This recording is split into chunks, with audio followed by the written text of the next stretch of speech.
What is your best, right place at the right time story? Story 1. My brother's life was saved because somebody canceled their doctor's appointment. When my brother was around 1 to 2, he had started developing a lazy eye. My parents scheduled a checkup, but it was going to be a few months before they could do it. Somebody ends up canceling, and after a couple weeks they take him in. Turns out he had a rare form of cancer called retinoblastoma and had a tumor growing in his eye. He had surgery and only has one eye now, but if he had waited it would have been too late. I wonder every once in a while who canceled their appointment and how big they impacted my family's lives. Story 2. Saved my little cousin's life because I had to scratch and itch. Was at our family's summer house, which was a converted boathouse. I was sitting inside, reading, music in my ears. Everyone else was at the main house, but my cousin, who was maybe 7, was fishing for crabs off the little pier thing outside the door. Sounds irresponsible, but she could swim and the water was only about 2 feet deep. My ears started itching like F. I take the earplug out to scratch, immediately hear a splash outside, and in less than half a second I'm out there, pulling her out of the water. She had gotten so caught up in the crabs that she keeled over, head first, and hit her head on the rocky bottom, and was under. If I had had music still in my ears, I wouldn't have heard it. Story 3. I'm late to the party, but here goes. Got rushed to the hospital after severe bleeding due to a miscarriage complication, my first pregnancy. During surgery, they discovered some of the tissue had stuck to my cervix. The course of action in those situations is a total hysterectomy. It's the only way to stop the bleeding, as the cervix cannot clot on its own and will bleed indefinitely once the tissue is removed. It just so happened that I was visiting out-of-town relatives at the time, who just happened to live right by the #1 gynecological hospital in the country, with one of 2 doctors who had experience with what is called cervical miscarriages. It's a 1 in 10 million chance, I think.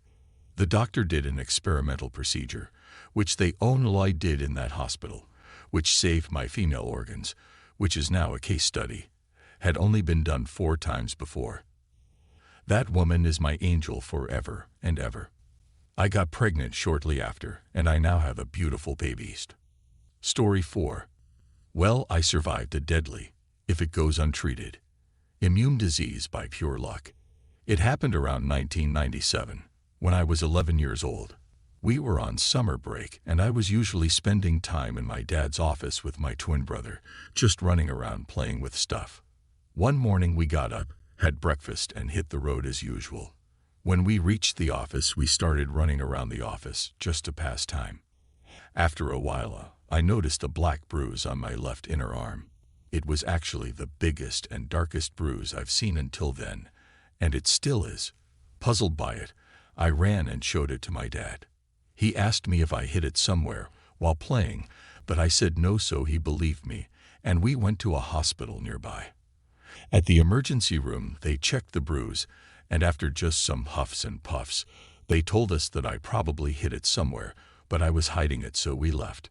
My father seemed at unease, I'm guessing, because the bruise was really scary. So he asked me again if I hit it. I said that I didn't, and I was sure that the bruise was not there when I woke up.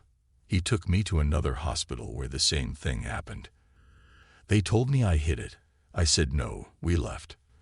My father asked me again if I hit it, assuring me that he was not going to be angry if I did.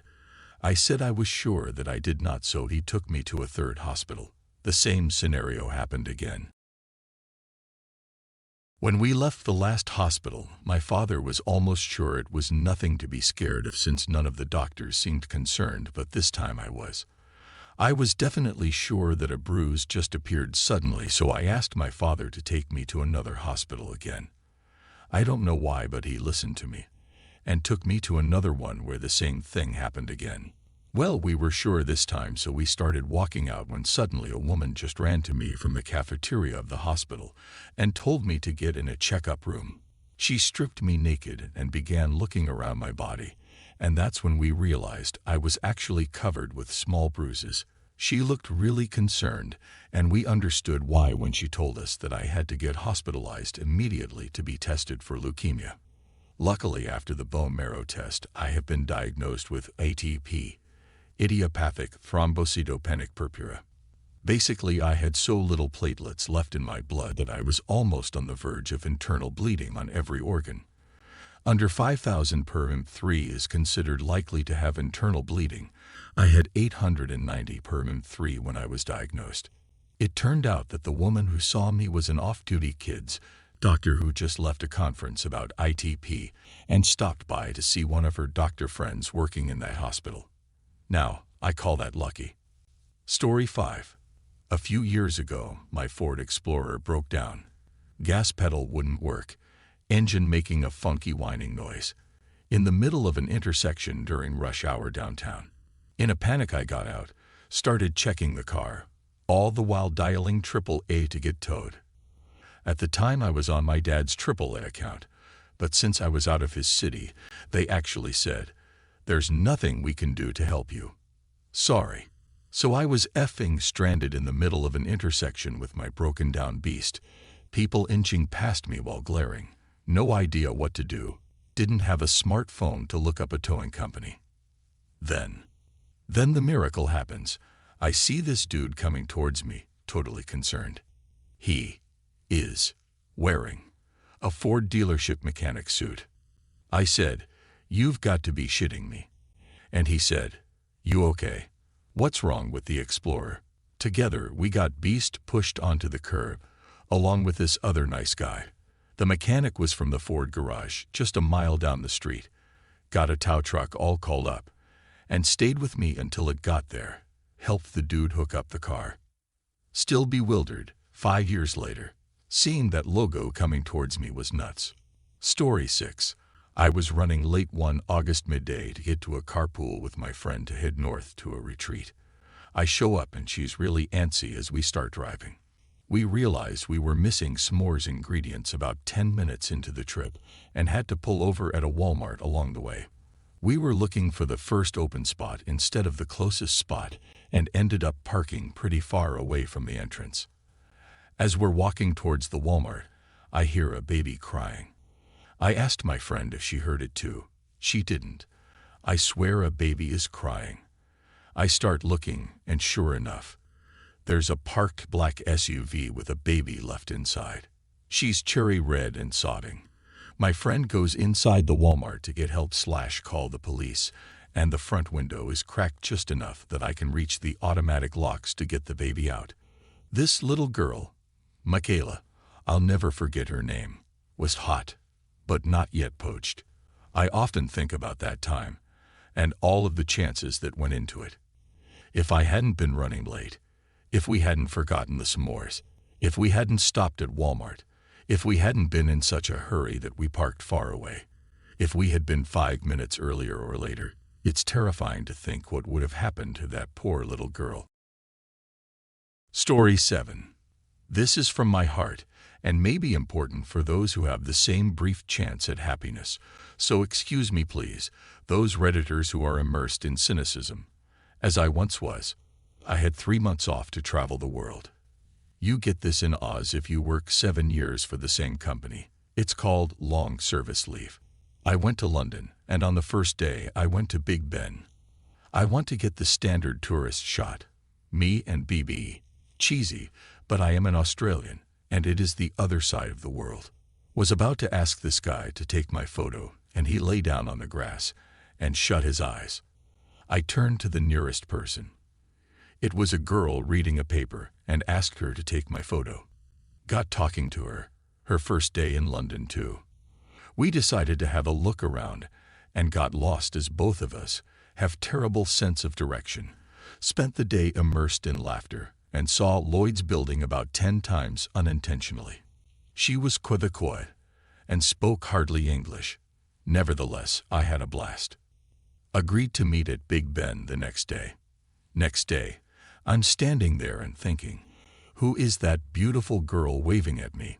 Turned out to be the girl from the day before. To be honest, the first day I hadn't really thought much about her looks as I was jet-lagged to hell, and thought it was just a few hours wandering around London before we went our separate ways. She'd come to London to learn English, ended up running away with me, and we traveled all over Europe, living in a tent and surviving on pancakes and cheap wine. After 3 months of sunshine and adventure, we parted as she had to go back to Quebec to study and finish her degree. I had a career and masters to finish on the other side of the world. I had never had 3 months of my life that were filled with so much happiness, and felt very lucky to have shared this time together with someone so special. Try as I might, I couldn't get her off my mind. All my friends said, forget it. Just a holiday romance. It would never work in real life. I talked to others who'd tried to rekindle these sorts of romances, and it had failed. The time had been so great that I didn't want to spoil it with some clumsy attempt to recapture the magic. After all, 9 to 5 is very different to hanging out in France and Spain. About a year later, I got a lump in my side. I was diagnosed with aggressive cancer. I remember sitting in the doctor's surgery and thinking, this can't be happening. I haven't finished my master's yet. I was trying to joke with the doctor, and he wouldn't smile, and he told me that if it had got into my system, I probably had 1 more year. This was a very dark period, but also it made me think very deeply about life, my priorities, and how precious time is. I had to go into hospital and have the thing cut out immediately. Laid in bed afterwards and vowed that if I made it through, I would track the girl down and ask for her hand in marriage. Long story short, I made it through. So I sent a postcard to an old address she gave me. Someone read the back of it and realized it might be important and got it to her. Well, she said, yes. We have now been together for 10 years, still the most amazing woman in the world, and as beautiful as when I first met her. We still have no sense of direction, and as a result have got wonderfully lost all over the world together. This is the reason for my Reddit name, because on the front of the card I sent her was a picture of me holding a sign saying risk everything. I don't know why it is that some get the chance to meet someone so special. I wish it could happen to everyone. Having walked through the dark valley, and also having won the hand of the woman I loved, I value every single day. Story 8. This past winter, I was driving home from a friend's place, and as I approached a stop sign in my neighborhood, I noticed a woman who was just sitting on the ground leaning against the stop sign off to my right. She was wearing a dress, had some gift bags, her purse and shoes all beside her. I live in Canada, and that night in particular I remember being pretty effing cold. I parked the car, got out and asked if everything was ok. No shoes and an above-knee dress in -20 degrees Celsius is just asking to get sick. Turns out it was her birthday, and decided to go home with a guy from the club. He wanted to bang. She didn't, and he kicked her out. I asked if she wanted me to call her a cab, but she didn't have any money. So instead of giving her $20, I got her into the car, loaded her stuff, and took her home. Her place was about a 20-minute drive, and with her being as drunk as she was, no way she would have made that walk. We got to her apartment. I helped her to her door, unlocked the door for her since her motor skills weren't too sharp at the moment, got her inside and left. I didn't benefit from being in the right place at the right time, but she definitely did. Couple things to clarify.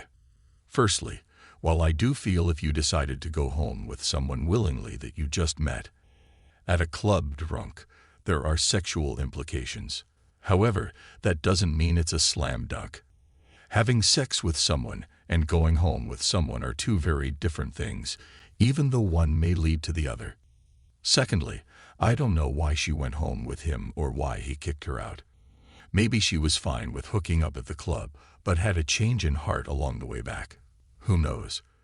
That guy is still a dick-faced douche canoe for doing what he did, especially when you consider the weather. Not that a sunny afternoon would make it any better. Finally, I'd like to think that anyone would do what I did had they been in the situation I was in. After all, I was just one person lending a hand to someone who was in desperate need of one. Story 9. I always seem to be in the right place at the right time. 4 times I've just happened to see a bad car wreck happen and have the wits about me to call 911, report the situation and location, and start securing the scene, set up flares, etc. 3 times I've helped vulnerable women on dark roads. I can't think of a better way to phrase this. They were essentially defenseless, and something bad could have happened at any minute. One of those times was a flat tire that required a special tool they didn't have. I didn't have the same car, but had found a weird-looking tool earlier in the day. Guess what that tool was for? Another of those times I ended up dating the girl for 4 years. She confided in me later that she was planning to kill herself that night, that I had shown her that there were still people who cared. I witnessed a kidnapping happen across the street from me while I was pumping gas. I was able to give an up-to-the-minute play-by-play, description of the kidnappers, license plate info, and direction of travel to the 911 operator. Yes, I am certain it was a kidnapping, and pretty sure it involved a sexual assault. I realized that some of these put me into dangerous spots, stopping on a dark road. What's that about? I don't care. If I go out doing something good, then at least I went out well.